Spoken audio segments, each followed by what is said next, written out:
wherever you go. So um, let us be spirit-filled as we go through our next week 3 of the series of Place of Grace as we continue.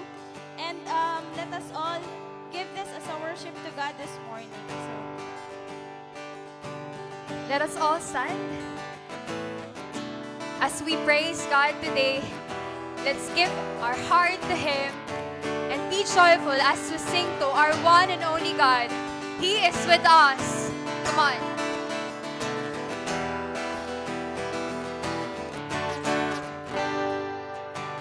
Sing. Seems like I'm surrounded. My enemies I see. But your love I hear is sounding. This freedom I shall see. Come on. No trouble can destroy my hope. For your scars made me whole. Turning down all the voices of despair. Of your promises I said, I will not fear, I will not fear when the waters rise. I will not fear though I walk through fire. For you are with me, you are with me, you have redeemed my life. Hey, no trouble can destroy my hope. For your scars made me whole. Turning down all the voices of your promises I say, of your promises I say, I will not fear when the waters dry. Come on, guys. I will not fear though I walk through fire. For you are with me, you are with me, you have redeemed my life. Oh, your grace sustains me, your love my victory. I walk the valley, trusting you. Your grace unfailing, your love my victory. I walk the valley, trusting you. I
continue to sing to you, God.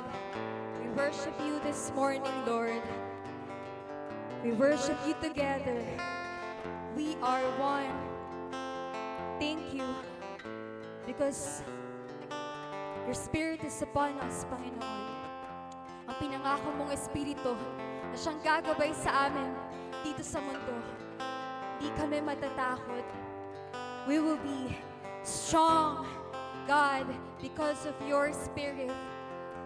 We will be bold, Panginoon, in loving, in sharing the gospel, in sharing the good news, Panginoon. All the things that we do, we will do this in love because you are love, God. We love you, Lord. We honor you. We worship you this morning, Lord.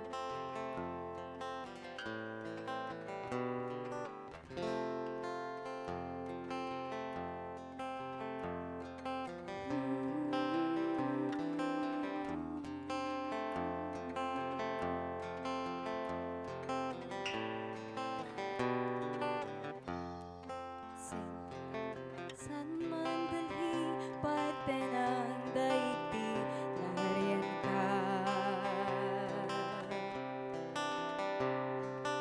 Laga silangan, timog o kanluran, kasama kita.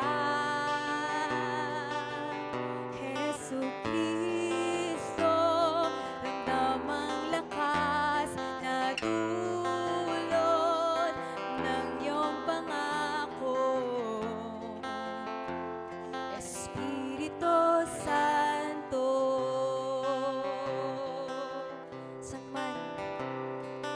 saan man dalhin parte ng daigdig, nariyan ka. Hilaga silangan, timog o kanluran, kasama kita. Jesucristo, ramdamang lakas na dulot ng iyong pangako.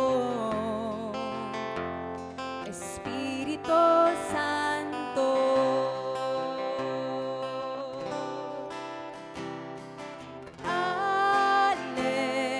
Alleluia, kadakilang walang kapantay.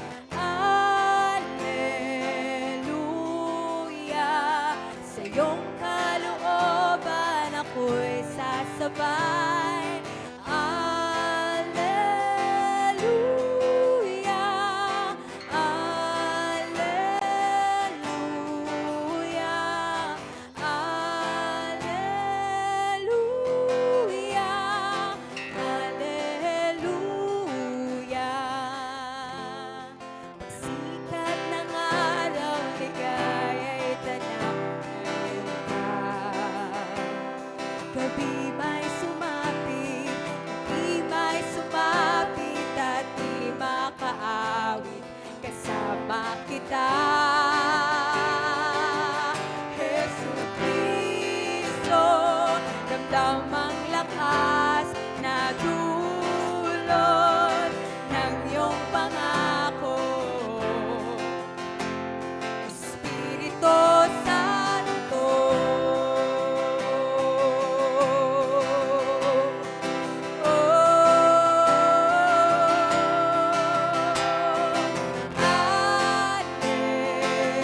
Alleluia, kadakilang walang kapantay. Alleluia,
Lord, maraming salamat po, Panginoon, for this morning.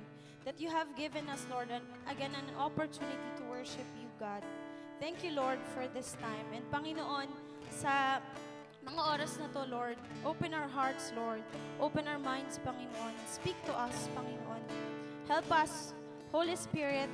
We seek your presence. And Panginoon, punuin mo po ang lugar na ito na kami, Lord, ay mapuspos at Panginoon, magkaroon ng karunungan, Panginoon, para unawain ang salita mo ngayong araw. Thank you, Lord, at ingatan mo po lahat ng mga tao na papunta pa lang ngayon sa service namin. And Lord, as we honor you today, Panginoon, we pray, God, that our hearts are aligned to your will, Panginoon. Thank you, Lord, for this time, and we honor your name. In Jesus' name we pray. Amen. So, ayan, good morning po. Makakaupo muna po tayo. And let us all remain standing. And for this time, before we continue with the word for today, so let us be encouraged for the time of giving. So, as we read from the verse Acts 20, verse 35, it says there, "In all things I have shown you that by working hard in this way, we must help the weak and remember the words of the Lord Jesus, how He Himself said, 'It is more blessed to give than to receive.'" So parati na po nating naririnig yan, pero alam naman natin, no, na si Lord talaga yung, as we continue to give, it is our opportunity na mas maging closer sa Kanya. Katulad nga nung sinasabi sa kanta kanina, we make room for your Spirit. It is also the way kung paano tayo mas nagkakaroon ng room sa sarili natin na mapalapit sa Panginoon. If we do acts of goodness to every people, every individual na nai-encounter natin. So today, let us also give with joyful hearts. Let us also give with our minds set on the goals of the Lord for us. As a church, kung paano tayo magiging kamay at paa niya para maka-reach out sa mga taong hindi pa nakakilala sa Panginoon. So let's pray. Lord, maraming salamat, Panginoon, sa biyaya mo sa bawat isa. We pray, God, that this tithes and offering be worship to you, God, Panginoon. At patuloy, Lord, na maging pleasing, Panginoon, sa kalooban mo. Lord, whatever we give today, we bring back the honor to you, God. And we pray, God, that you continue to multiply the works, Panginoon, of the hands of the people who are giving. Panginoon, we pray that you continue to make every heart generous, Panginoon, for your church. May you continue to also bless each family represented in this place, Panginoon, na sila, Panginoon, ay patuloy na mag-worship sa'yo through generosity, Lord. Pag umapawin mo, Lord, yung puso mo, para yung puso din nila ay mag-umapaw, Panginoon, sa iba. Salamat, Lord, sa patuloy na pagmamahal at pag-unawa mo sa amin, Panginoon, sa patuloy na pagbibigay mo sa amin, Lord. May you continue to make this a place of grace as we worship you today. In Jesus' name we pray. Amen. Ayan, and syempre po, patuloy natin i-worship si God for the time naman na ipag-pray natin because we all believe in the next generation to be our incoming leaders for the future. So ipag-pray po natin yung mga kids natin. Thank you, Lord, Panginoon, sa buhay ng bawat bata na meron kami kasama ngayon. We pray, God, that as they grow, Panginoon, they will grow in your presence, Lord. We pray, Panginoon, na yung mga magulang nila, yung mga nag-guide sa kanila, Lord, patuloy din na nasa presence mo so that they will be able to guide each and every children, Panginoon, according to your will. That they will not depart from the words that you will put into their hearts and minds, Panginoon, as they grow from their childhood to their adulthood, Panginoon, na nanatiling, Panginoon, naniniwala at nagtitiwala sa kalooban mo, Panginoon. Salamat, Lord, sa buhay nila and patuloy mo po silang i-grow, Panginoon, na may takot sa iyong presensya, Panginoon. Thank you, Lord, and we pray na ma-enjoy din po nila yung worship nila sa kids service ngayon at ingatan mo po ang bawat isa ng aming mga kabataan, Panginoon. Thank you, God, and we honor you. In Jesus' name we pray. Amen. Let us all continue standing for the continuation of our worship.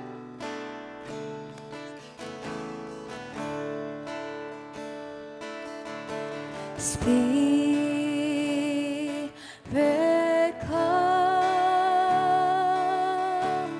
breathe on us.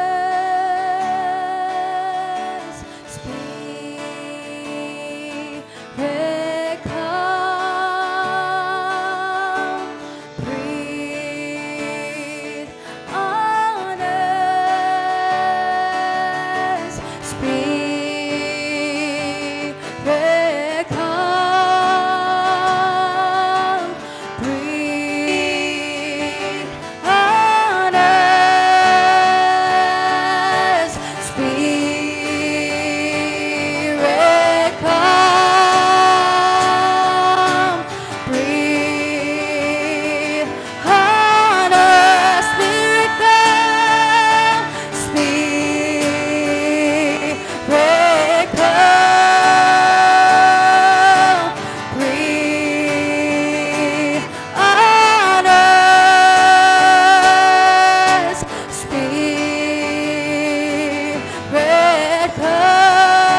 Open our eyes to see your glory, drawing us deeper into you. We make room for your spirit. We make room for you to move. Laying down every single burden. We decrease for more of you. We make room for your spirit. We make room for you to move. Open our eyes to see your glory, drawing us deeper into you.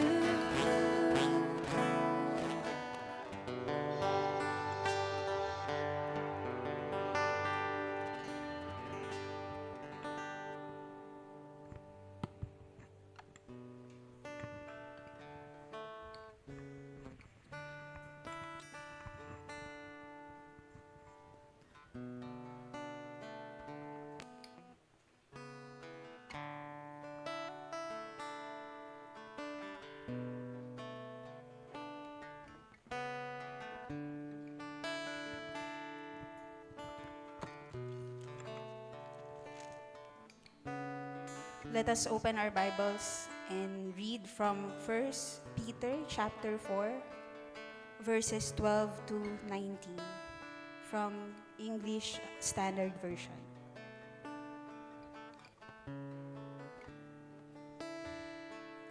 Beloved, do not be surprised at the fiery trial when it comes upon you to test you, as though something strange were happening to you.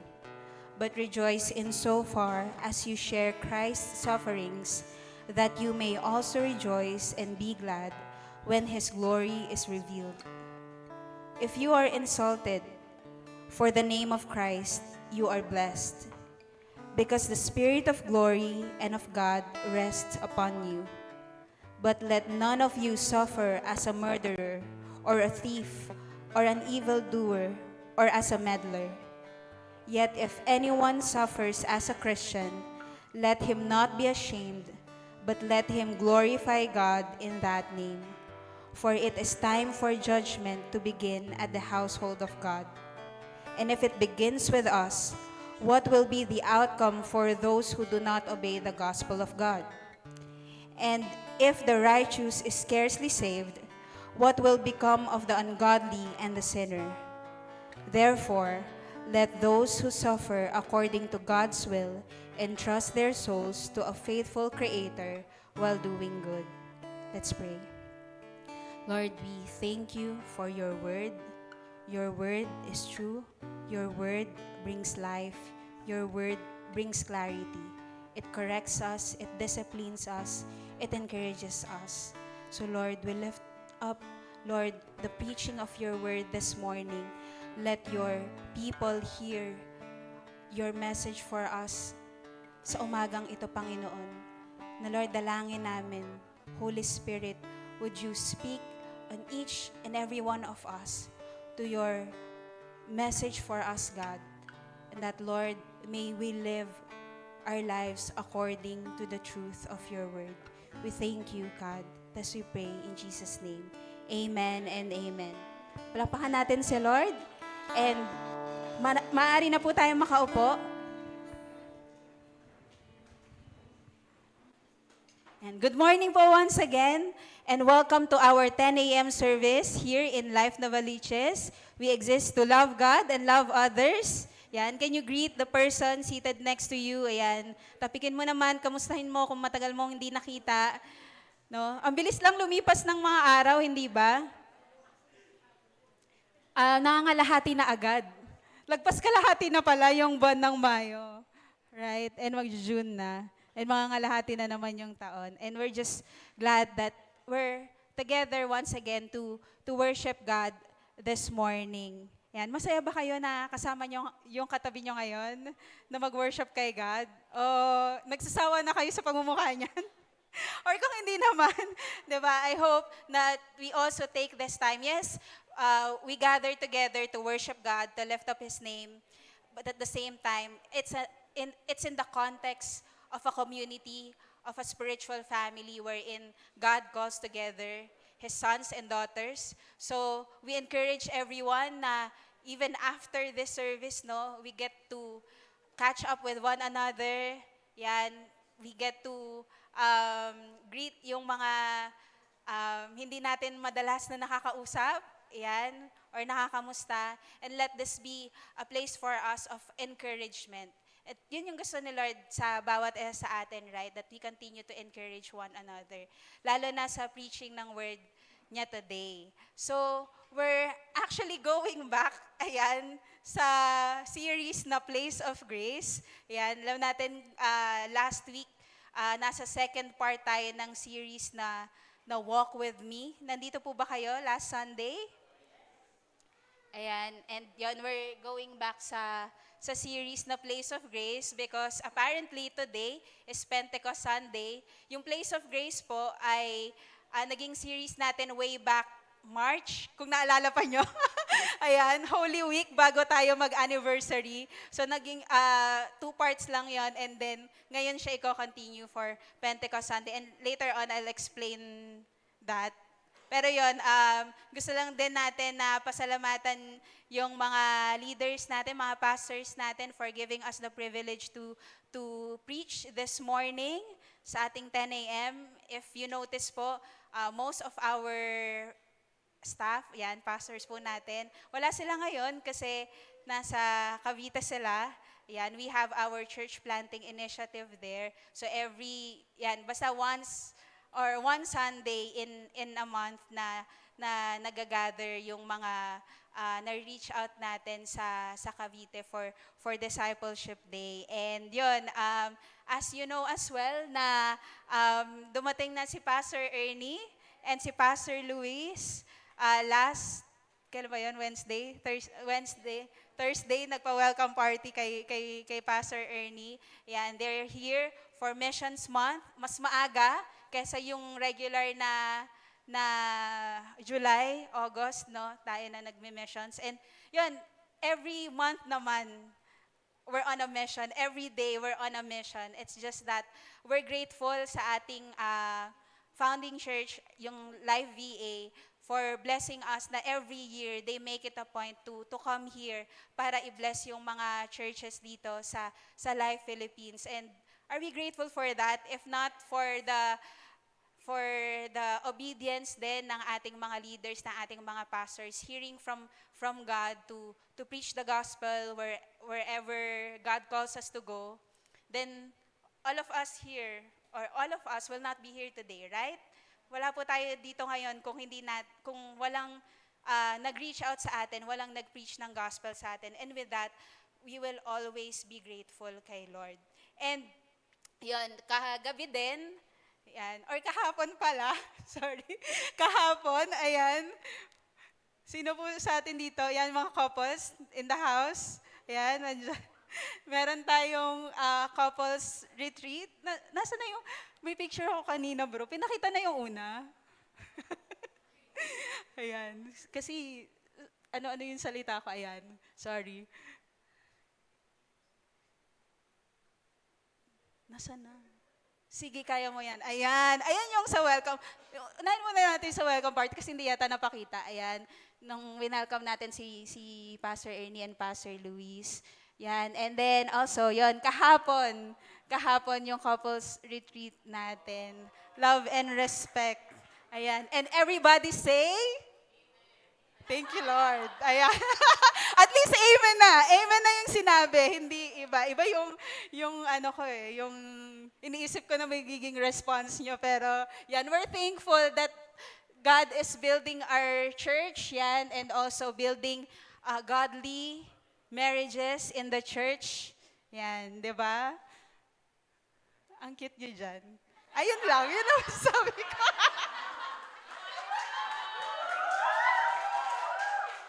Hindi, di ba? Ang gaganda at ang gagapo nyo dyan. Okay, next. Yun lang po, ayan. And then we're just grateful for for God, for building godly marriages in the church. And yun, kagabi din dumating si Nikki and Rebecca from VA, missioners din natin na will be helping sa missions trip dito from May to June yun. maglalast. So, i-welcome po natin sila. Makikita din natin sila in the next couple of days. Yan. Yan. And there, thank you din sa mga pastors natin na yun, nandun sila ngayon sa Cavite for our Discipleship Day. And yan, sabi nga natin, we're going back to the series na Place of Grace. Pero ano na lang to, last installment na lang naman ito ng Place of Grace. Yan, and we're continuing this as we remember yung Pentecost Sunday. Yan. Anyone here who is familiar or narinig nyo na perhaps yung Pentecost? Remember, nung after na mag-resurrect ni Jesus, after niya mag-ascend to the right hand of the Father in heaven, sabi niya sa mga disciples niya na magstay lang kayo sa Jerusalem because I will give you a helper. And when the Holy Spirit comes upon the disciples of Jesus, na doon nagkaroon ng, kumbaga, boldness yung mga disciples to preach the gospel, to preach who Jesus is. And so, we are remembering that today in our last installment of Place of Grace. And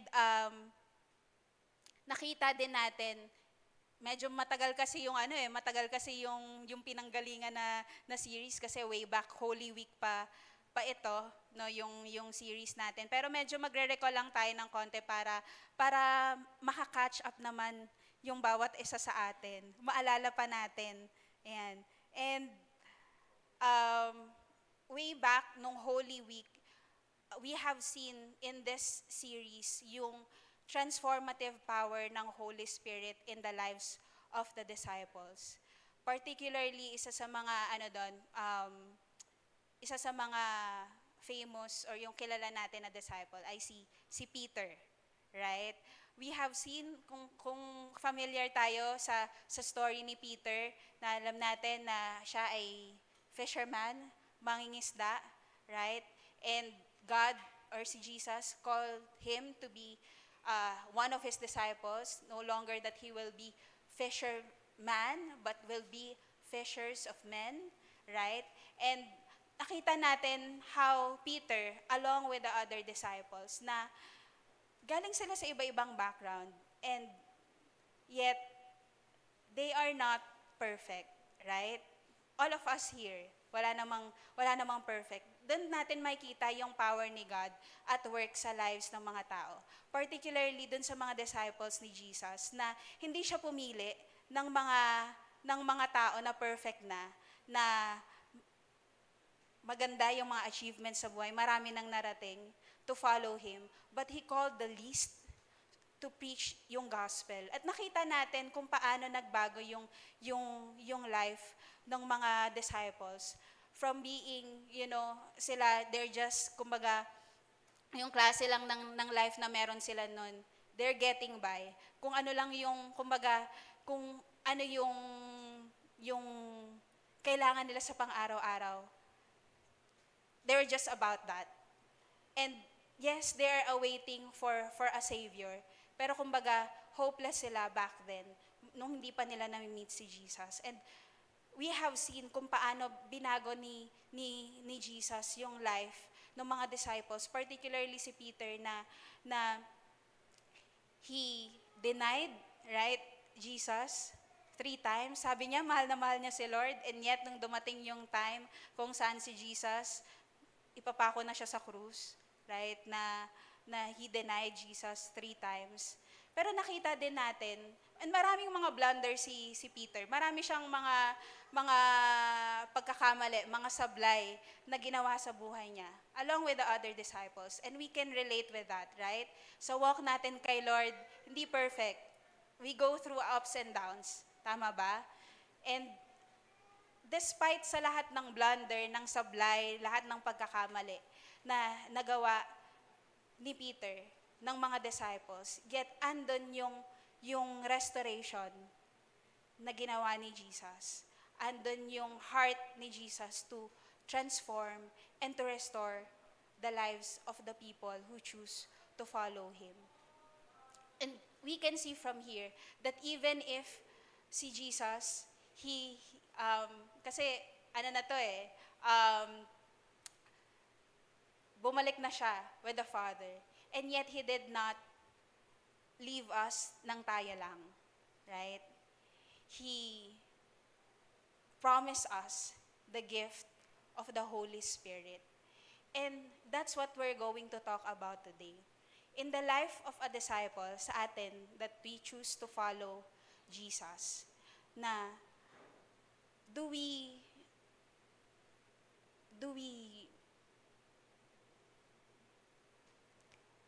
use or do we maximize yung gift na ibinigay sa atin ng Panginoon? Anyone here na nakatanggap na kayo ng regalo? For sure, yan. Birthday, Pasko, anumang okasyon yan, right? And yung regalo na yon, 'di ba? Ginagamit ba ninyo? O pinapamigay niyo ulit? 'Di ba? Ginagamit, 'di ba? In the same way, si Jesus, He gifted us with the Holy Spirit. And He wants us to maximize, or He wants us to fully realize the power of the Holy Spirit that is resting in each one of us. That's why dito sa verses na binasa natin in 1 Peter, na this is actually part of the letter of Peter to the disciples or to the Christians na scattered na sila all around the place. Kasi nga during this time, when they were preaching the gospel, they were also in the midst of persecution. Nagsasuffer sila because they are being persecuted sa faith na meron sila. They are being persecuted sa gospel na pinipreach nila. And here we can see how si Peter na dating bida-bida, dating ang daming niyang sablay, no? Si Peter na, yes, andun yung heart niya na he really loves Jesus and he really wants to follow God. And yet, he denied or nagkamali siya. And dumating siya sa place of restoration sa kanya ni Jesus. And now, dumating na siya dun sa journey ng pag-follow niya kay Jesus na patay kung patay.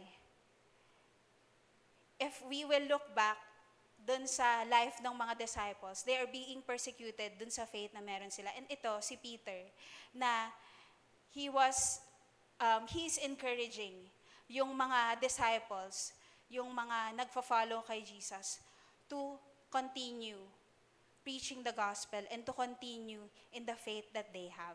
And so,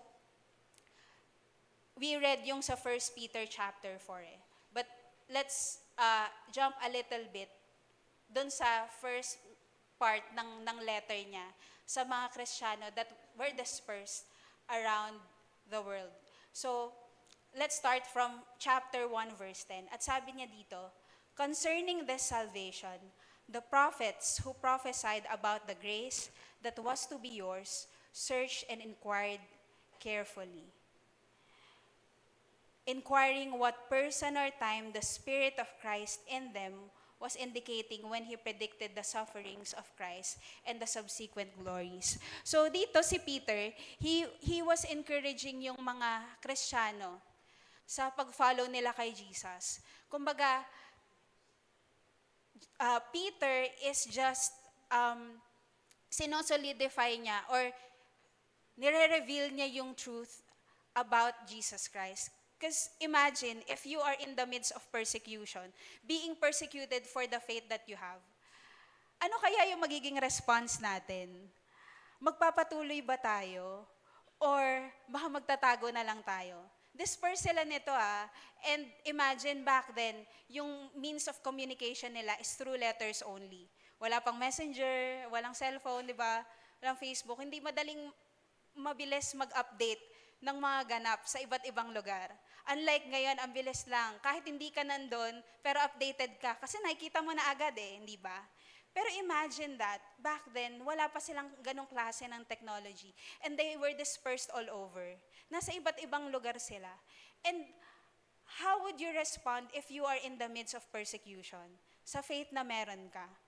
Baka maaaring mag-blend in ka na lang? Kasi Sa bagay, wala naman nakakilala sa akin dito eh. Wala naman siguro makapag-identify dito na Kristiyano ako. Okay na. 'Di ba? Or are you going to stand up for the faith that you have? Na even if it means death for you, even if nakasalalay na dun yung, yung buhay mo, 'di ba? Are you going to continue to stand up for what you believe in? And ito yung heart ng letter ni Peter sa mga disciples or sa mga Christians na despite sa persecution na pinagdadaanan nila, balikan natin saan ba naka-anchor yung faith na meron tayo. Balikan natin sino ba yung ano ba yung pinaglalaban natin? Sino ba yung Diyos na sinasamba natin? And he was saying here concerning the salvation, the prophets who prophesied. So si Jesus, no, hindi lang siya, kumbaga, it was already revealed. If we will look at the scriptures na kung paanong si Peter ni-reveal, it was revealed by the Holy Spirit to him that Jesus is the Messiah. Yung hinihintay na nila na Savior. And that is a confirmation of the prophecy na pinrophesy ng mga prophets back in the Old Testament. Okay? So kumbaga, Peter is saying na the prophets who are prophesying about the coming Savior, about sa darating na tagapagligtas, they are eagerly awaiting for it. Have you already experienced that? Na maghintay, right? And when you wait for it eagerly. Right? Ako lang ba? Ako lang yata yun? Di ba?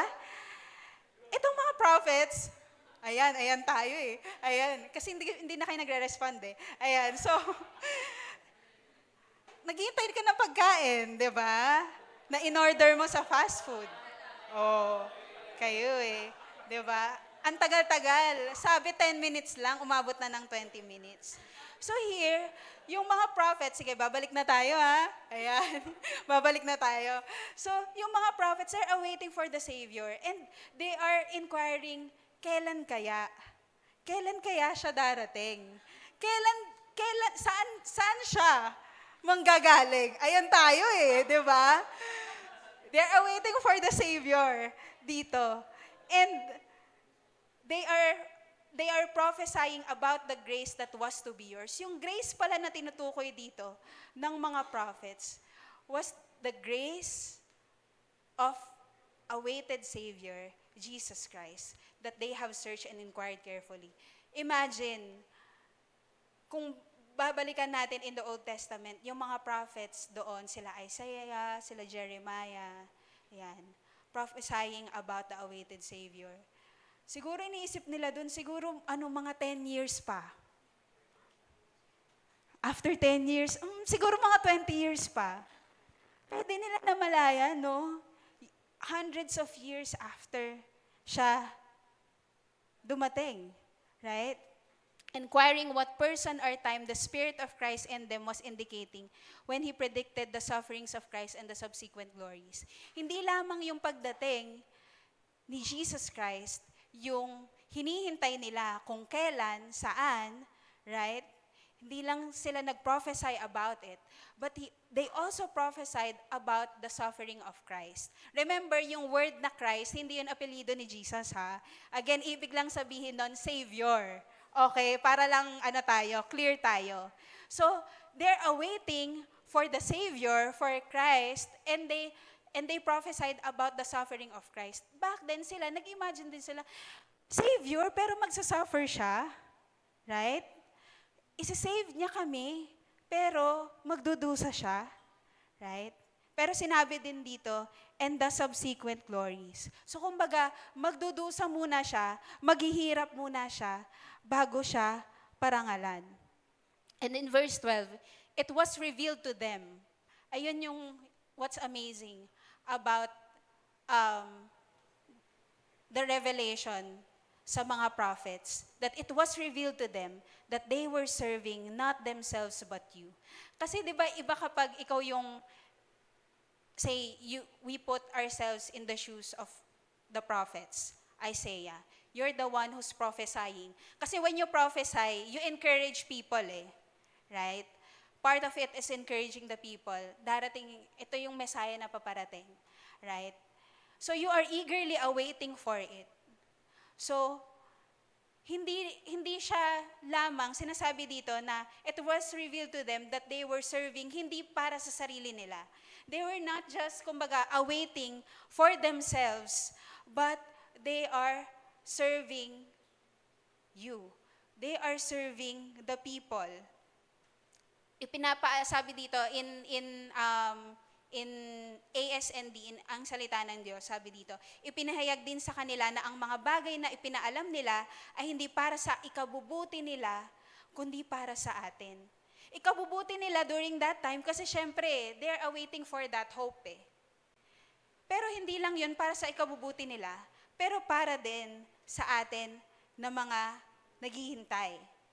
At para din sa mga nakasaksi na. Kasi sila Peter, at this point, nasaksihan na nila Ito na yung hinihintay natin na Messiah. This is the Christ that the prophets prophesied hundreds of years ago. Right? In the things that have now been announced to you through those who preach the good news to you by the Holy Spirit sent from heaven, things into which angels long to look. So we can see from here that it was, kumbaga, yung good news that they are awaiting for was revealed to them by the Holy Spirit.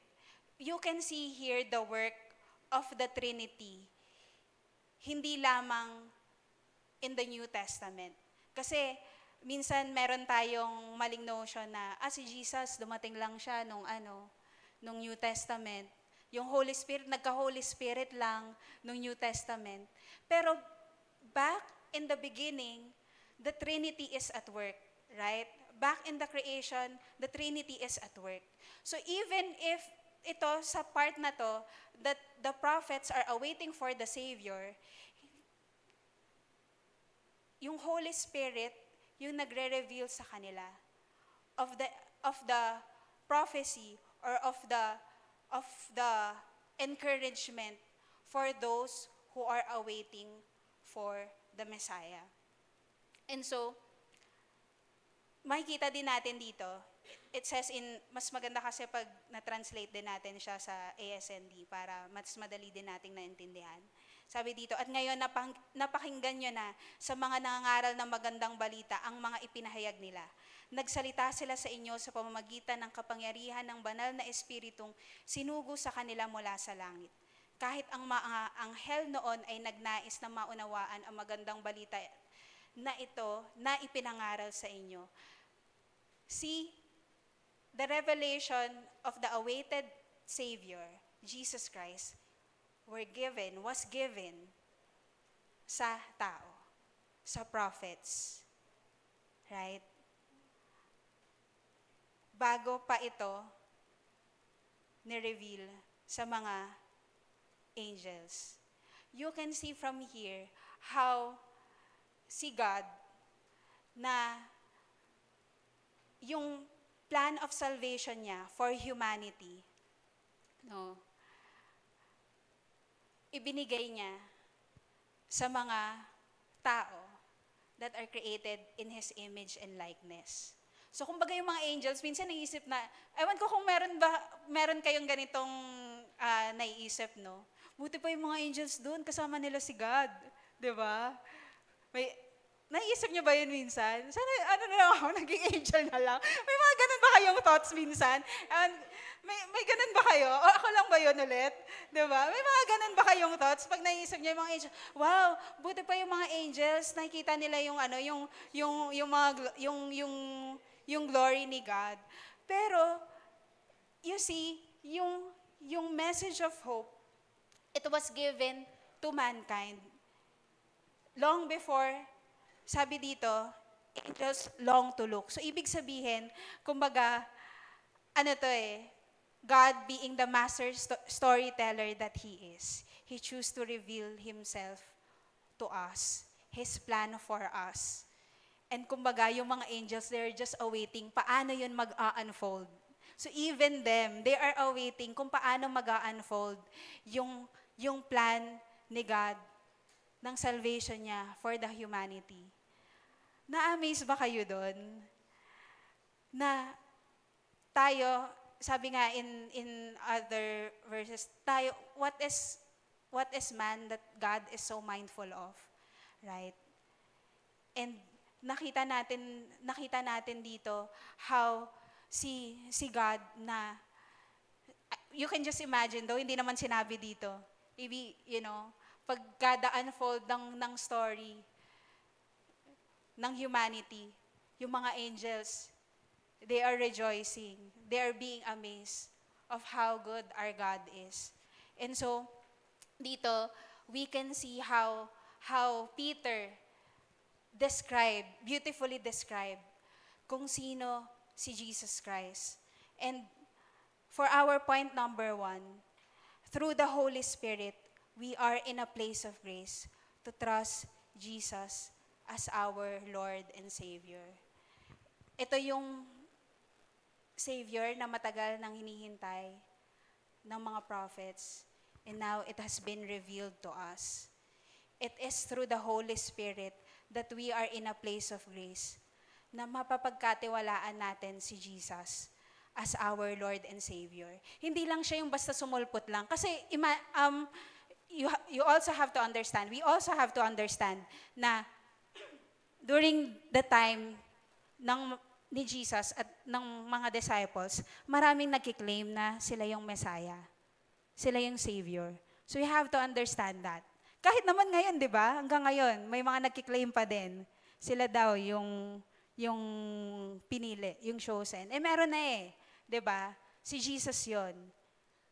And back then, imagine, kaya sila ganun persecuted right? Because for others, it was not fully revealed to them who Jesus Christ is. That's why yung mga disciples, they keep on preaching the gospel so that it will be revealed sa mga tao upang sila maniwala din sila. Para sila maniwala din sila that this is Jesus, the Savior that we are all waiting for. That Jesus is our Savior, and at the same time, He is our Lord. So, si Peter, he painted that description or pinaint niya yung ganong backstory about Jesus, na siya yung awaited Messiah. Pinaalala niya yon sa mga disciples na sinulatan niya so that they know kung saan naka-anchor yung faith nila, so that they will remember. In the same way sa atin din, right? Kahit itong letter na to ni Peter was written thousands of years ago. And again, itong letter na to is addressed to believers, okay? To Christians. Na kahit matagal nang nasulat to, this also serves as a reminder for us. Lalo na kapag we are so busy with our lives, right? Ang daming ganap here and there. Ang daming nangyayari. And sometimes we're caught up sa business ng mundo na to. Or we are caught up with even what's happening sa life natin lately. Right? Sometimes, isip natin, magpapatuloy pa ba ako sa faith? Parang wala namang pinagkaiba. Parang mas okay pa yata kung mag-remain ako sa world. Mas okay pa yata kung bumalik na lang ako sa dating buhay. And so, we are reminded by these words sa atin ngayong umaga na to. Let us look back. Kanino ba naka-anchor yung faith natin? Ano ba to? Totoong Diyos ba to? Right? Or sabi-sabi lang to. And later on, makikita pa natin ulit yon sa susunod pa na part ng letter ni Peter. And so, from here, we jump to chapter 4. Doon nakaangkla kung sino si Jesus, our Lord and Savior. And so this is yung pagpapatuloy ni Peter sa letter niya sa mga disciples. In verse 12 sa chapter 4, sabi niya, Beloved, do not be surprised. Ayan, mga minamahal, huwag kayong magtaka. Ayan, do not be surprised at the fiery trial when it comes upon you to test you. Ayan. As though something strange were happening to you. So tawag niya, no? Mga minamahal. Right? Yan. Minamahal niyo ba yung katabi niyo? Yan. Lakas ng Oo. Right? Tinawag niya ng mga minamahal yung mga sinusulatan niya dito. Because, kumbaga, ina-address niya sila as someone that is also loved by the Lord. As people loved by the Lord. And so, sinasabi niya dito, huwag kayong magtaka, mga minamahal, kung nakakaranas kayo ng mabibigat na pagsubok, ng fiery trial. Ayan. Anyone relates to this? Sino sa atin ngayon dumadaan ng trial?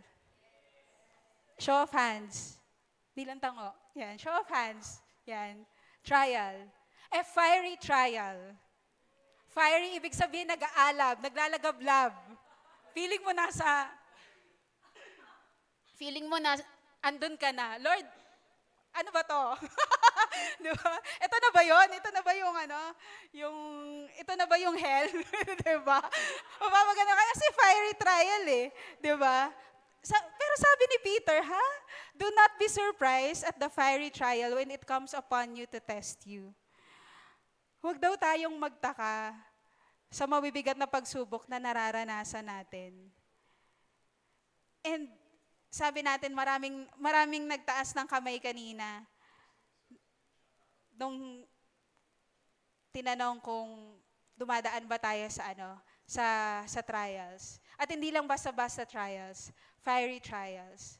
Pero sabi, huwag daw tayong magtaka when it comes upon us. Bakit? Sino sa atin dito, usual na respond natin when we go through trials? Tanong natin, bakit? Bakit, Lord? Right. Bakit? Anong nagawa ko? Diba sabi niya dito, as though something strange were happening to you.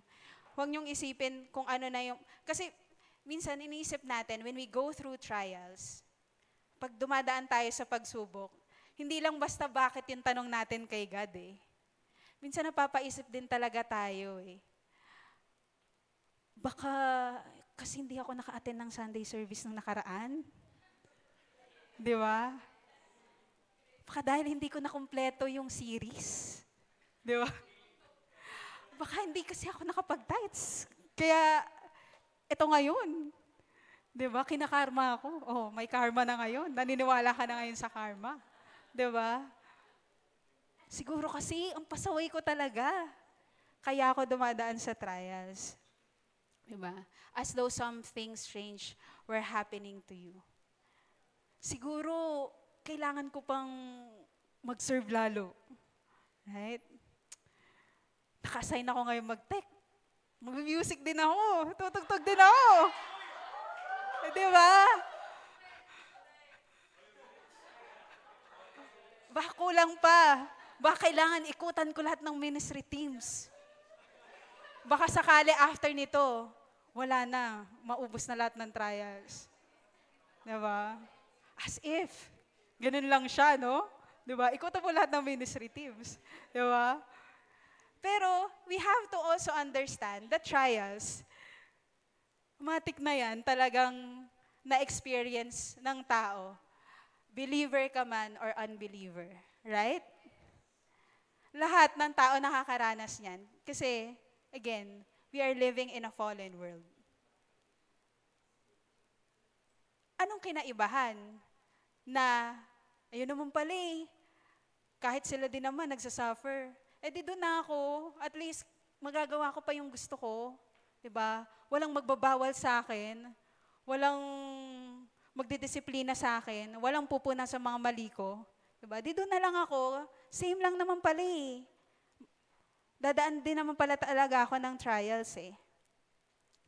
But you know, what Peter is referring here is that, yes, that's true.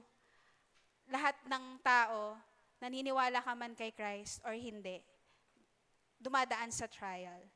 But sabi dito, but rejoice in verse 13, but rejoice in so far as you share Christ's sufferings.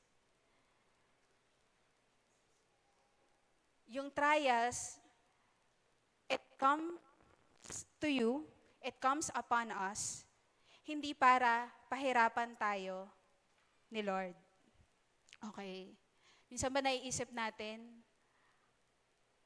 hindi ako favorite ni God. Ang killjoy talaga ni Lord. Bakit tong kapatid ko na to? Ilang months pa lang siya na nag-church. Grabe na siya bless ni Lord. Tapos ako, God, ang tagal-tagal ko na. Ganito pa din. Diba? Right? Minsan iniisip natin, yung trials, no, it's as if to punish us. Pero it says here, it comes upon us to test us. Para i-test yung faith natin. Para i-test saan ba naka-anchor or kanino ba naka-anchor yung faith natin. Kasi we also have to remember yung faith natin, no? Yung faith, pwedeng iba-iba yung object ng faith na meron tayo eh. Either ang faith mo, nasa lakas mo, nasa galing mo, nasa pera mo, sa mga negosyo mo, or ang faith mo ba na kay Jesus, na kay Lord. At yung trials yung susubok nun. Sabi pa nga sa mga unang verses ng letter ni Peter, parang kang ihinang sa apoy. So that, kung ano yung totoo, yun yung magre-remain. And so, kaya tayo, bilang mga Kristiyano, nagdadaan tayo sa trials to test our faith. To test our faith if it is really anchored in Jesus Christ. And when we face trials, hindi para pahirapan tayo, but to share in Christ's sufferings.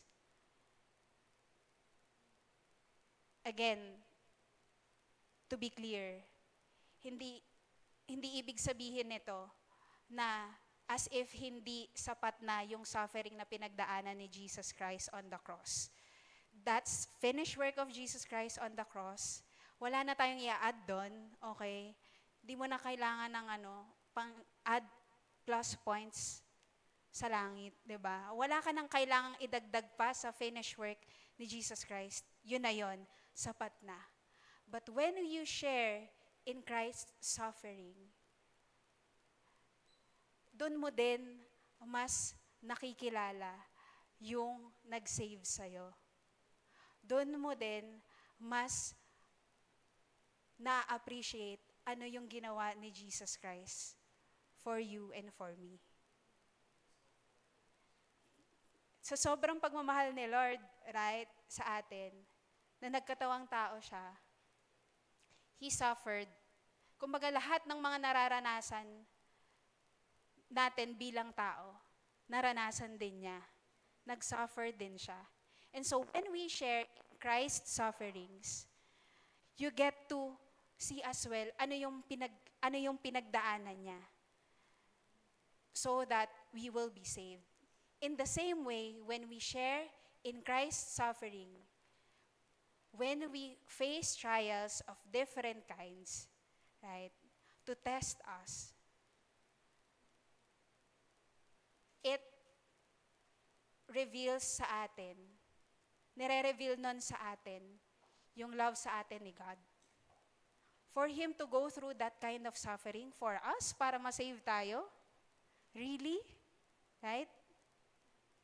Kung tayo ba, can we go through suffering for a person na hindi niya naman deserve? Right? Siguro madaling mag-suffer para sa tao na mahal mo na, right? Mas madali, right? Pero how about dun sa hindi naman talaga deserve? How about sa hindi mo naman talaga kilala? Right? Ito na lang yung baon mo. I-share mo pa sa klase mo para maka-attend lang siya ng life group or ng youth service. Diba? Ito na lang yung meron ka, i-share mo dun sa kapatid mo na nawalan, na may sakit. Diba? Ito na lang yung time na natitira mo. Diba? Pero you will still use so that others will get to hear the word. Nakikita natin how yung suffering ni Jesus Christ, nakikita natin doon kung gaano kalalim yung love ni Jesus Christ for us. And so when we share in Christ's suffering, natututo din tayo na magmahal. Natututo din tayo na mag-sacrifice. Right? At sinasabi din dito ni Peter na when we share in Christ's suffering, we rejoice. Yan. Grabe ang ano, no? Ang tindi nung charge. Mag-rejoice tayo, ang hirap na nga, right? Paano ka pa magre-rejoice niyan? Wala ka nang makain, 'di ba? Paano ka pa magre-rejoice niyan? Persecuted ka na sa family mo. Paano ka pa magre-rejoice niyan? Mawawalan ka na ng trabaho. 'Di ba?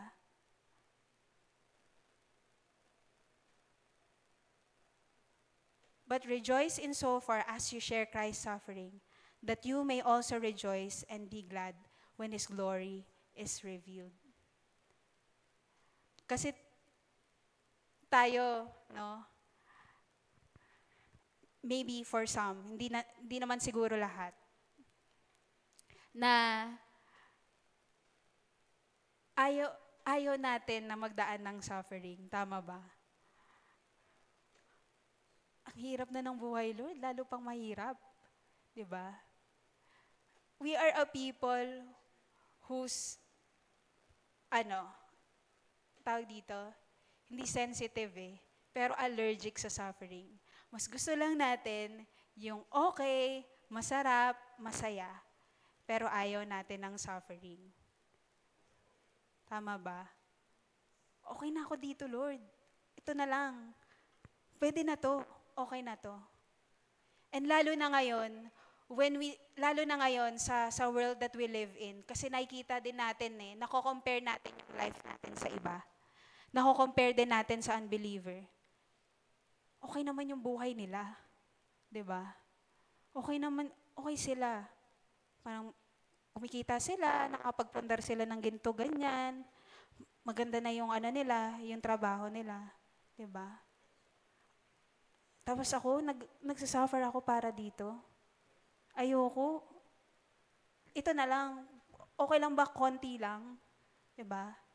Okay lang ba konti lang, Lord? Para hindi naman masyadong masakit. Right? But what we miss out when we don't suffer, and hindi ibig sabihin nito na tayo na mapanakit lang talaga tayo sa mga sarili natin. Hindi yon. That's not the point. Sabi dito, that you may also rejoice and be glad when His glory is revealed. Di bali na ngayon ka mag-suffer. Kasi you know where your hope is anchored into. Darating yung panahon that all will be said and done, all will be revealed, at makita sino talaga yung tunay na nagwagi. Kung sino talaga yung tunay na nagstand in test of time, in test of faith.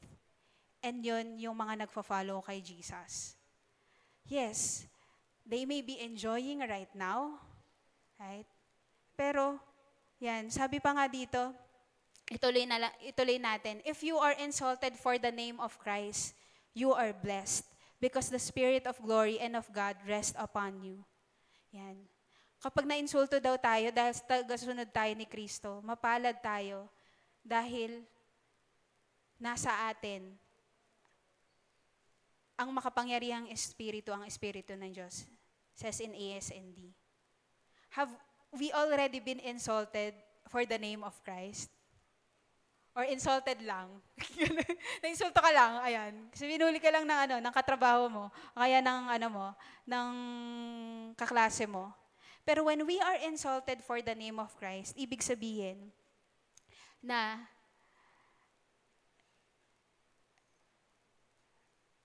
hindi, you will not be liked by your friends, by your coworkers. When you stand up for your faith, may tataas yung kilay sa'yo, right?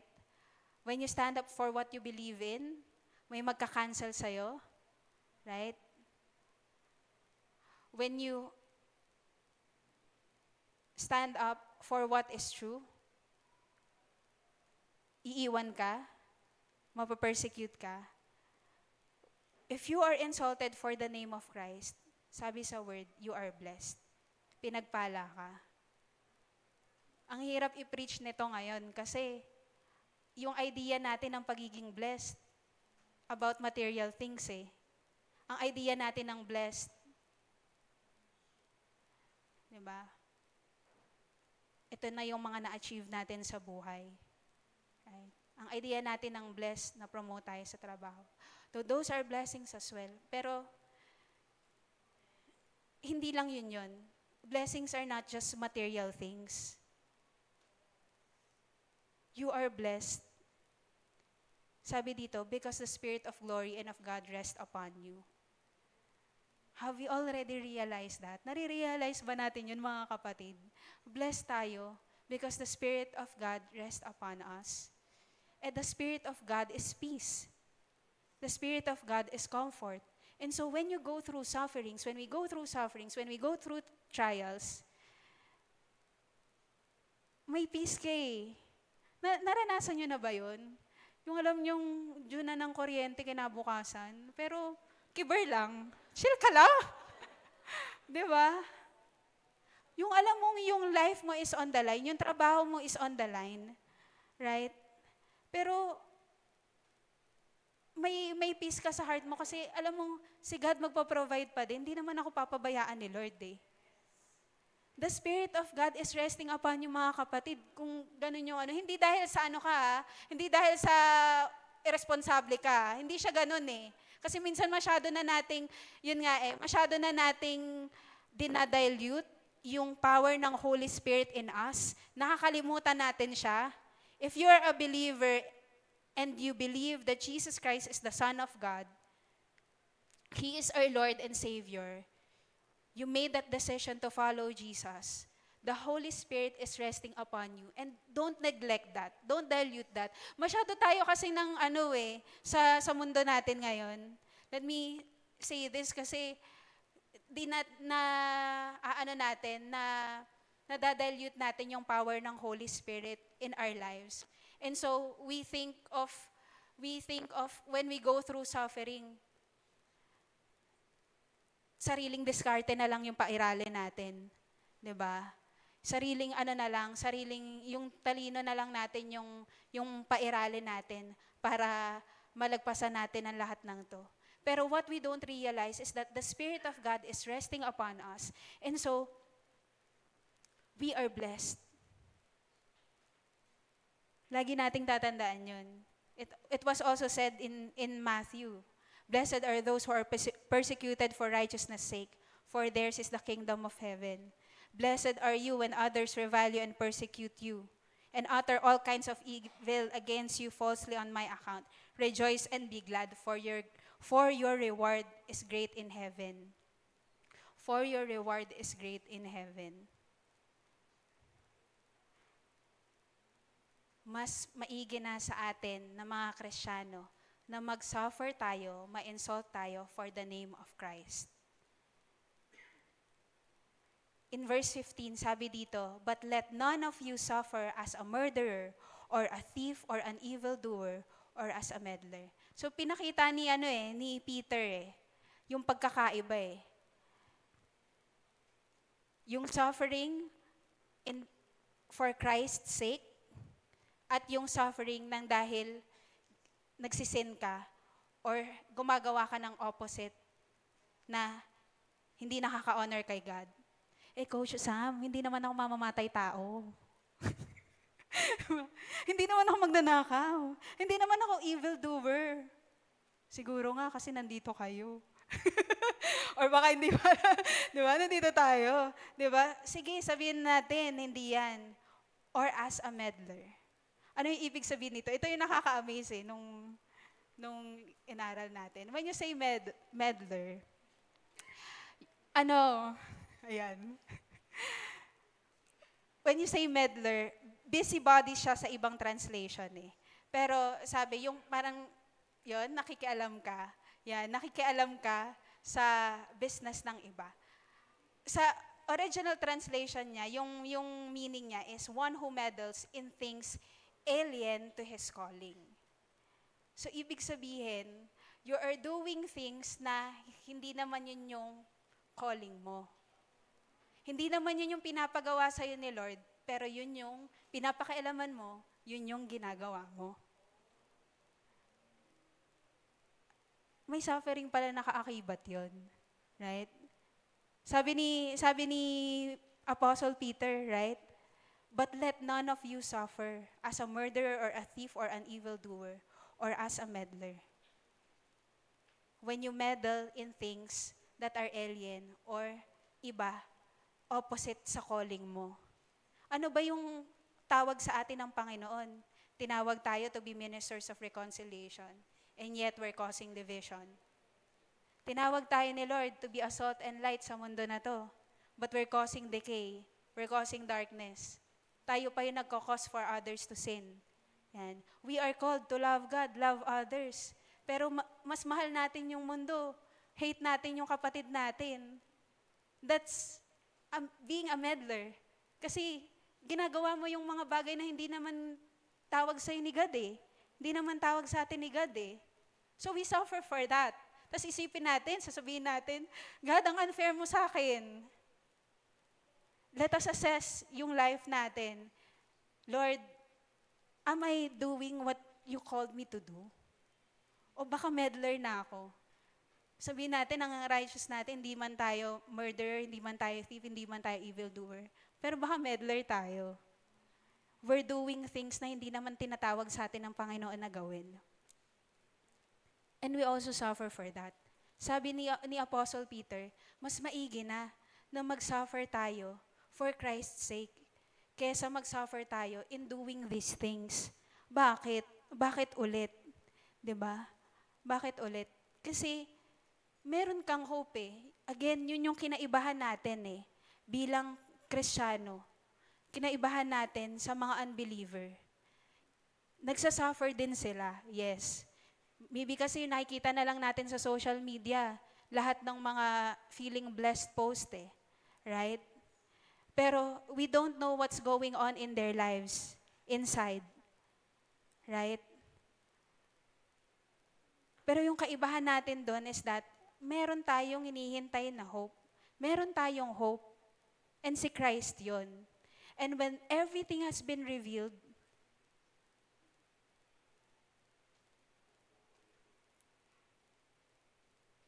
we are in a much better place. Sabi dito, yet if anyone suffers as a Christian, let him not be ashamed, but let him glorify God in that name. Huwag po tayong mahihiya kung nagsasuffer man tayo as a Christian. Kasi minsan inisip natin, lalo na if we tend to please others, and naririnig natin, sinasabi nila, yan ba yung Kristiyano? Ba't parang mas lalong humirap yung buhay mo ngayon? Yan ba yung Kristiyano? Ito yung yung nararanasan mo. Pero sabi sa atin, let us not be ashamed, but let Him glorify God in that name. Huwag tayong mahihiya if we experience suffering. Pero all the more that let us glorify God. All the more that we glorify God. Sabi pa, for it is time for judgment to begin at the household of God. And if it begins with us, what will be the outcome for those who do not obey the gospel of God? Ibig lang sabihin nito na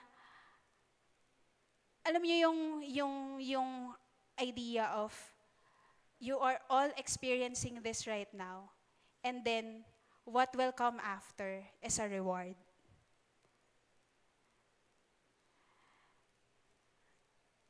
Dumadaan tayo sa trials right now. Pero what we have when everything has been revealed is Jesus. Our hope in Him. Sabi dito, and if it begins with us, what will be the outcome for those who do not obey the gospel of God?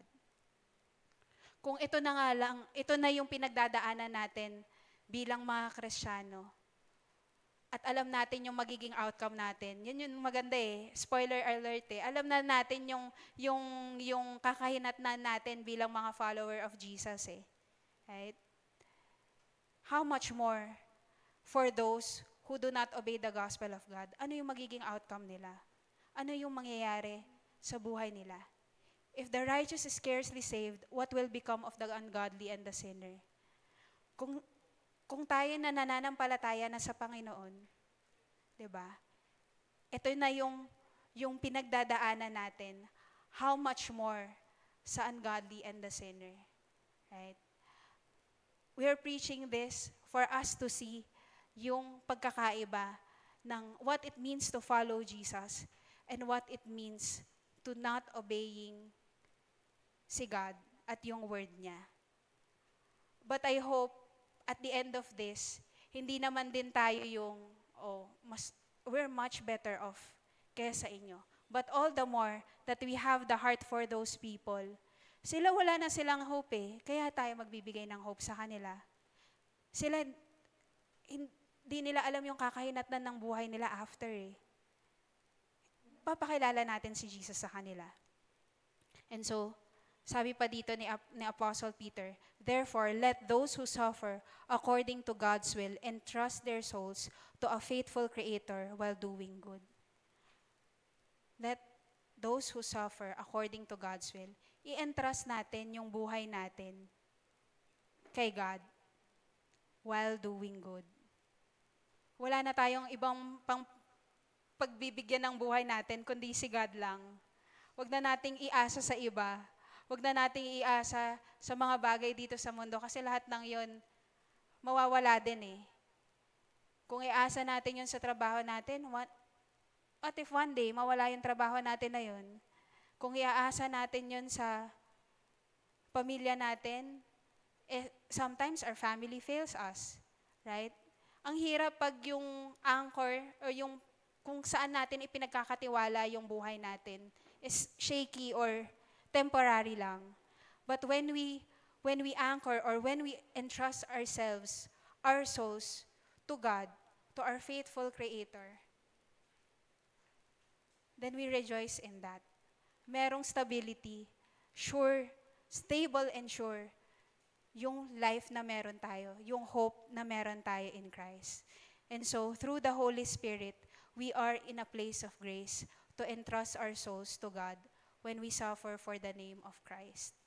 Through the Holy Spirit, we are in a place of grace to entrust our souls to God when we suffer for the name of Christ. Lagi po nating tatandaan yun. Ayan. Dahil nire-reveal ito ng Holy Spirit sa atin, nakikita natin eh, Lord, all along, we are in your place of grace. All along, God, di mo talaga ako pinapabayaan. All along, God, yung love mo, na-experience ko, ako lang talaga ako lang talaga yung nonchalant. 'Di ba? Ako lang yung hindi nagtitiwala sa iyo. But let us entrust our souls to God when we suffer for the name of Christ. And moving forward, sinabi pa dito ni Apostle Peter, for we did not follow cleverly devised myths. Tumalo na siya. It's another letter ni Peter. Yan, daming letter ni Peter, no? Second letter to ni Peter. In chapter 1, verse 16, for we did not follow cleverly devised myths when we made known to you the power and coming of our Lord Jesus Christ, but we were eyewitnesses of His majesty. So, practically what Apostle Peter is saying here is that yung ipinapangaral namin sa inyo tungkol kay Jesus Christ, hindi to gawa-gawa lang. Hindi to fake news lang. 'Di ba? Nasaksihan namin yung kadakilaan niya. Peter witnessed the glory of Jesus Christ. And sabi pa dito in verse 18, we ourselves heard this very voice born from heaven. Or in verse 17, for when he received honor and glory from God the Father, and the voice was borne to him by the majestic glory, this is my beloved Son, with whom I am well pleased. Peter is recounting yung naging encounter niya nung nasa mountain sila noon and Jesus was praying. Remember again that part of series natin sa Place of Grace. Si Jesus, sinama sila, magpe-pray sila, 'di ba? Nagpe-pray si Jesus, tapos yung mga disciples natutulog, 'di ba? And si Peter was recounting that encounter na yan, na si Jesus meeting with Elijah and Moses. And that's when he heard from God that this is my beloved Son with whom I am well pleased. It was revealed to them who Jesus Christ really is. But prior to this, ilang beses nang nireveal kay Peter who Jesus Christ is. Right? And once again, dito, nireveal ulit sa kanila. And so, what Peter is saying is that this is already a confirmation of what has been prophesied about by the prophets of the Old Testament.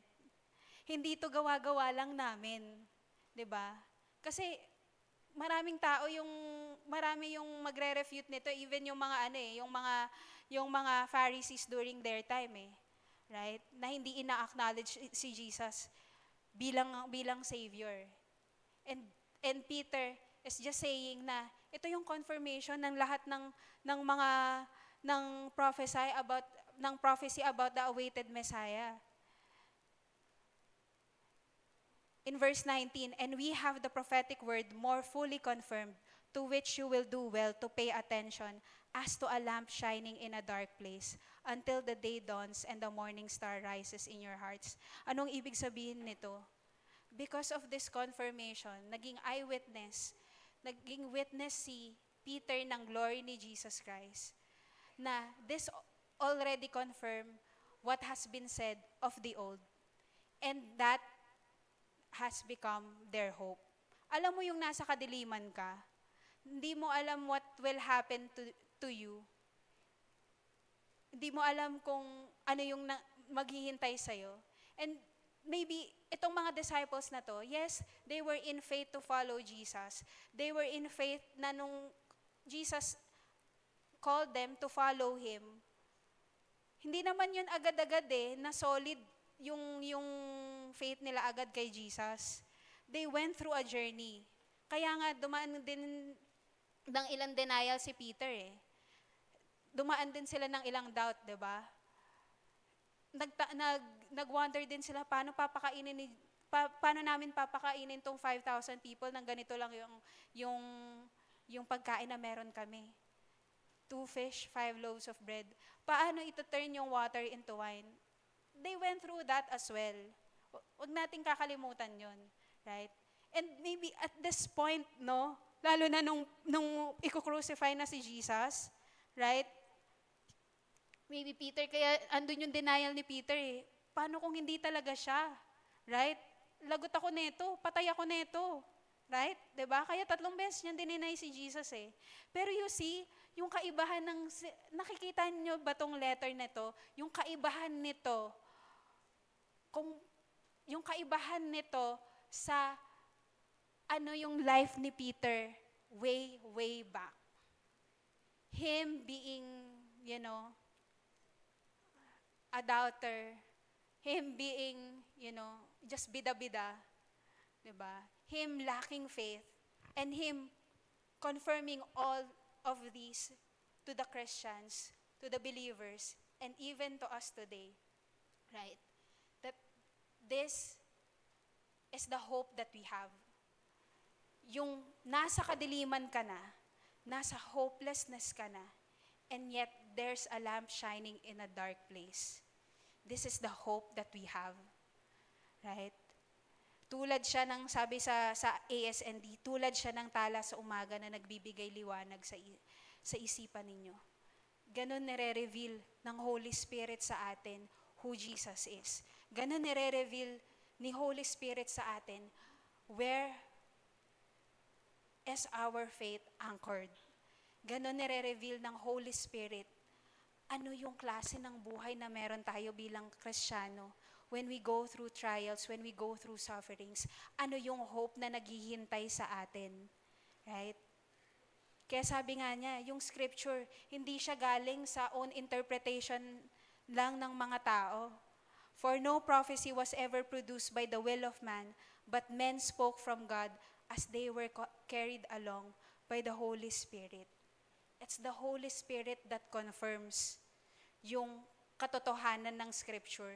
Kaya naman tayo ngayon, kahit hindi natin na witness ng personal, ng eye to eye, yung naging resurrection, yung naging life, death, and resurrection of Jesus. But because it's the Holy Spirit that confirmed to us.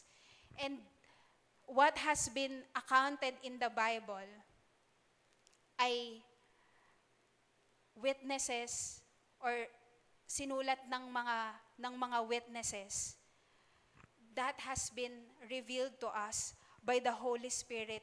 And so, that is where our hope is coming from. Doon nakaangkla yung hope na meron tayo. Kaya yung buhay natin, hindi tayo talunan. Hindi tayo yung parang, alam mo yun, yung ano lang yung buhay natin. Ito lang, ganito lang, sakto lang, 'di ba? Hindi na lang routinary yung buhay na meron tayo. Pero alam mo kung saan nakaangkla yung buhay mo. Kaya nga dahil witness tayo, dahil it's the Holy Spirit that confirms to us the glory of Jesus, then that gives us the boldness as well to share it to others. Can you be a witness kung hindi mo naman din yun nakita o hindi mo naman din yun na-experience? Di ba yung witness, when he stands sa trial, sasabihin niya na I will say yung truth and nothing but the truth. Right? And so for us today, bilang witnesses ni Jesus, right?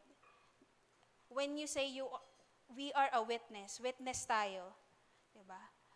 Hindi 'yun yung witness ka lang ng kung ano lang yung naranasan ng iba kay Jesus. Pero ikaw ba personally, tayo ba personally, what did we experience kay Jesus? Ano ba yung kinonfirm ng Holy Spirit sa atin about Jesus? That's why it makes you a powerful witness when you share it to others. That's why it makes you a credible witness when you yourself na-reveal sa'yo kung ano yung ginawa ni Jesus Christ for you. Na-reveal sa'yo ng Holy Spirit and you share it to others. Right? And so, for our last point, it says here, through the Holy Spirit, we are in a place of grace to be witnesses of Jesus' glory. Ang hirap maging witness pag hindi mo pinapaniwalaan yung yung testimony mo Pag ikaw mismo hindi mo na-experience yun. Kaya sa atin minsan hirap tayo na mag-witness na iba kasi tayo mismo nagda-doubt din tayo. But then, ito yung assurance na meron tayo. Through the Holy Spirit, we are in a place of grace to be witnesses of Jesus' glory. Mahirap yun talaga pag magre-rely lang tayo sa sarili natin. Sa sarili lang nating diskarte.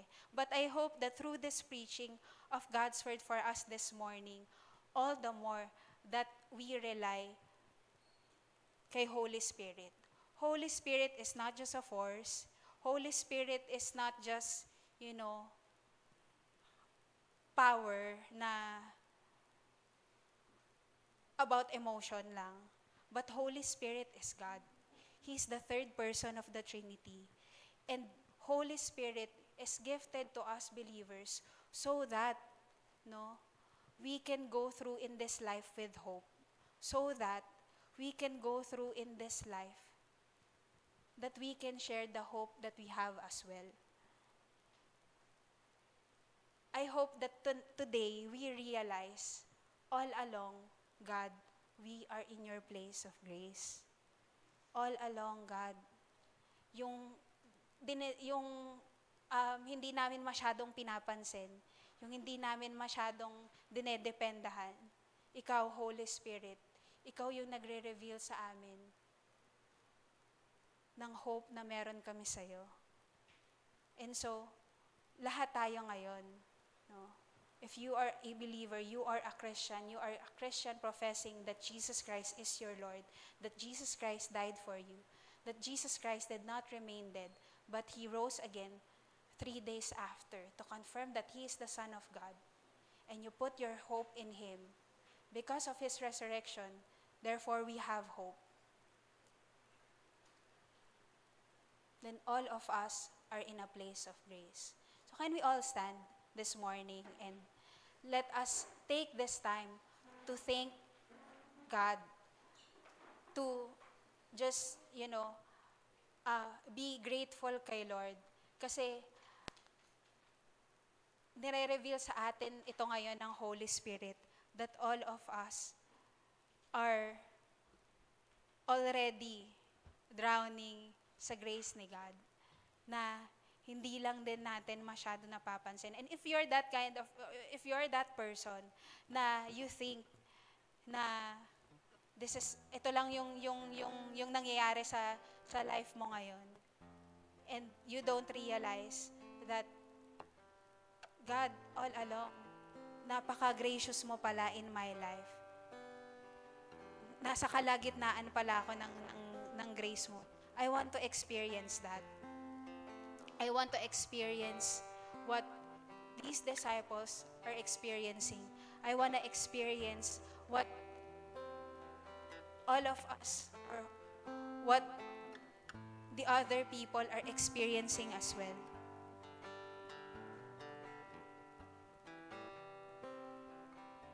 Let's just take this time, or let's just take this moment to be silent and just talk to God and appreciate the grace na meron siya para sa atin.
Lord, we thank you for today, God. Thank you for your word that has been revealed to us through the Holy Spirit. Holy Spirit, we thank you because you revealed who Jesus Christ is to us. we remember the words of Apostle Peter. Lord, to whom shall we go? You have the words of life, and we have believed and have come to know that you are the Holy One of God. Lord, to whom shall we go? Saan pa ba kami pupunta, God? Kundi sa'yo lang. Salamat, Panginoon, kasi today, through the preaching of your word, we have come to realize that we are in a place of grace. Salamat, Holy Spirit, for revealing this to us. That through this message, Panginoon, na ibinigay mo sa amin, yung word mo, Panginoon, na nagbigay ng buhay sa amin, nagbigay ng hope sa amin, then Lord, we can trust you. We can trust you, Jesus, as our Lord and Savior. Not only that you save us, and for that we are grateful, na you save us, God, na we are supposed to be punished for our sins. We are supposed, God, to pay for our sins. But Jesus, you did it for us. You all paid for our sins on the cross.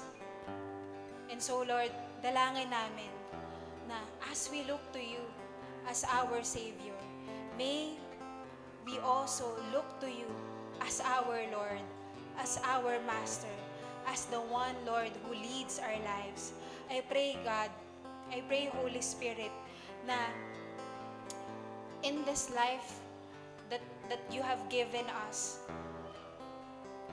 that when we go through trials and when we go through sufferings, I hope, God, na we suffer not because of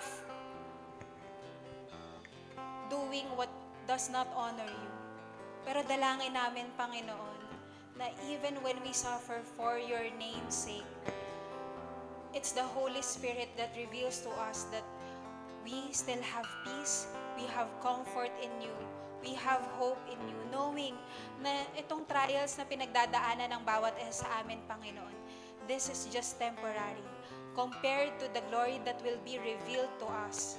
Salamat, Holy Spirit, because you are resting in each one of us.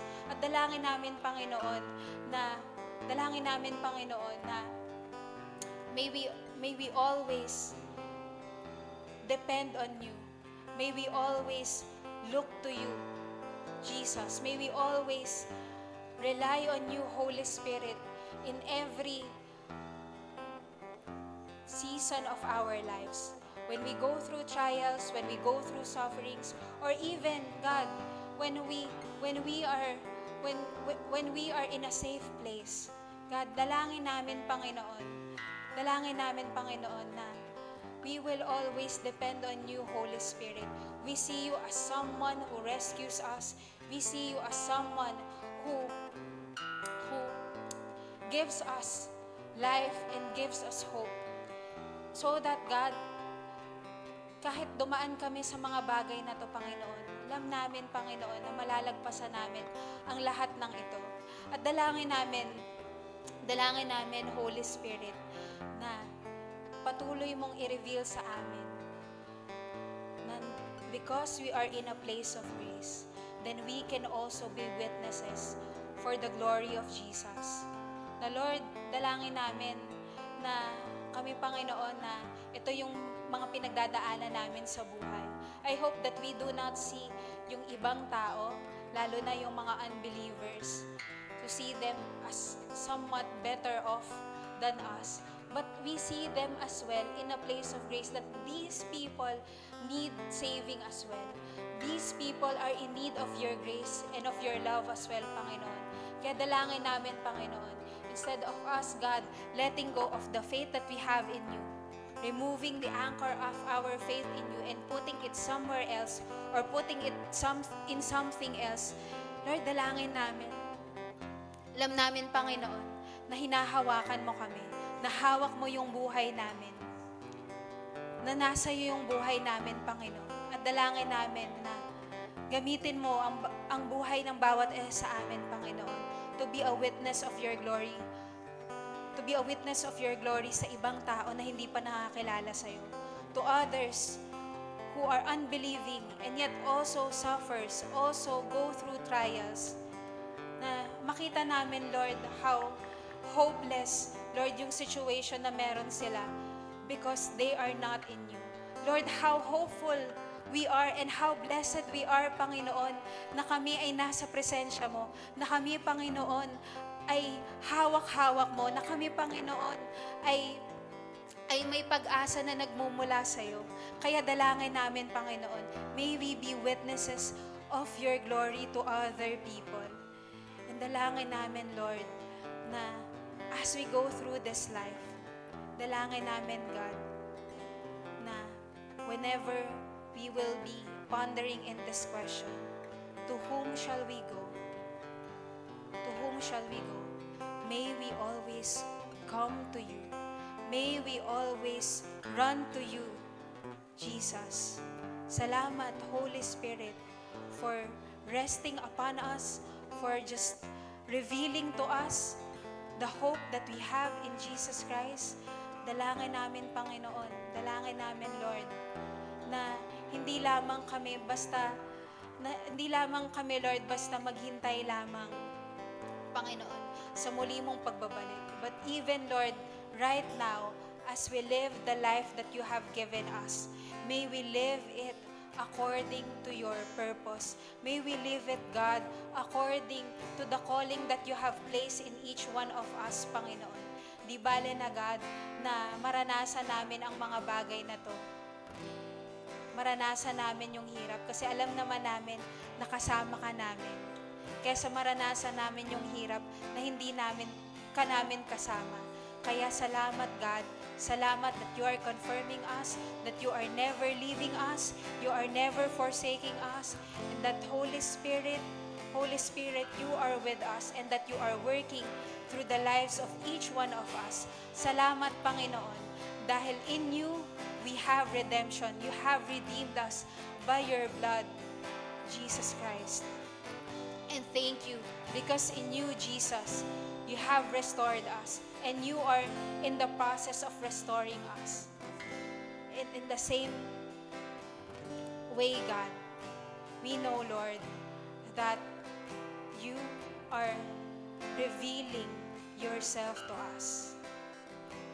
From redemption to restoration to revelation of who you are, Jesus Christ, in our lives. Dalangin namin that in every moment of our lives, may we have a deeper revelation of who you are. And we know, God, na hindi lang namin to i-go through ng mag-isa. Nakakaasa kami, Panginoon, na kasama namin, God, yung family na kung saan mo kami tinawag, yung church kung saan mo kami tinawag. Lord, in the presence of your glory, in the presence of so many witnesses, God, of your power, Panginoon. Dalangin namin, Panginoon, na bawat isa sa amin, Panginoon, will continue to know you more, to have a deeper revelation of who you are, and to have a deeper relationship with you. Not just a kind of relationship that is giving and taking, that is transactional, but I hope that starting today, God, and for the rest of our lives, all the more that we get to know you, God, as our Father. We get to know you as our Redeemer. We get to know you as the Savior of our souls. Maraming salamat, Panginoon. We are thankful for the message that we have received today. And Lord, we just want to give glory and honor to your name. We want to sing songs of praise. We want to sing songs of your power, of your glory, Panginoon. Maraming salamat, God. This we pray in Jesus' name. Amen and amen. Can we sing songs of praise to our God this morning?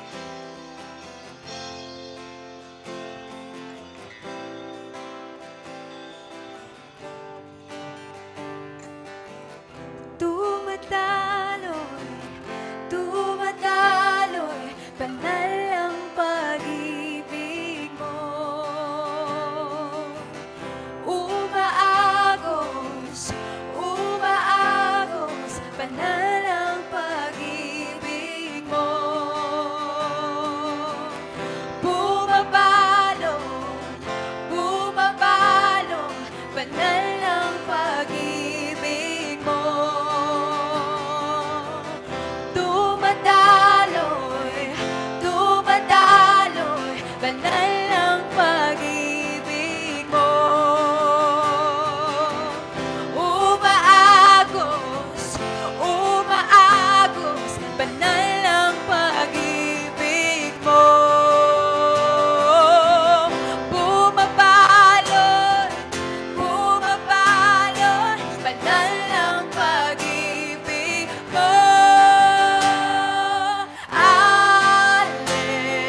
Thank you, Lord, for your word for us this morning. And before we leave, let me just exhort this word of prayer for everyone coming from the letter of Peter in 1 Peter chapter 5 verse 10. And after you have suffered a little while, the God of all grace, who has called you to his eternal glory in Christ, will himself restore, confirm, strengthen, and establish you. You have suffered a little while. That's just a little while, mga kapatid. Right? The God of all grace, who has called you to his eternal glory in Christ, will himself. Siya mismo yung magre-restore, magko-confirm, magsa-strengthen, at mag-establish sa ating lahat. Lord, we thank you for your word. Dalangin namin, Panginoon, that may you, Lord, may my brothers and sisters here will be restored, God, in you. Ikaw, God, yung mag-confirm ng calling nila. Ikaw, God, yung mag-strengthen at mag-establish ng faith na meron sila, na meron kami sa'yo. Maraming salamat, God, for your word. This we pray in Jesus' name. Amen and amen. Thank you everyone for joining us sa 10 a.m. service for the Place of Grace. Babalik ulit tayo sa Walk With Me next week. So thank you everyone and enjoy the rest of the day.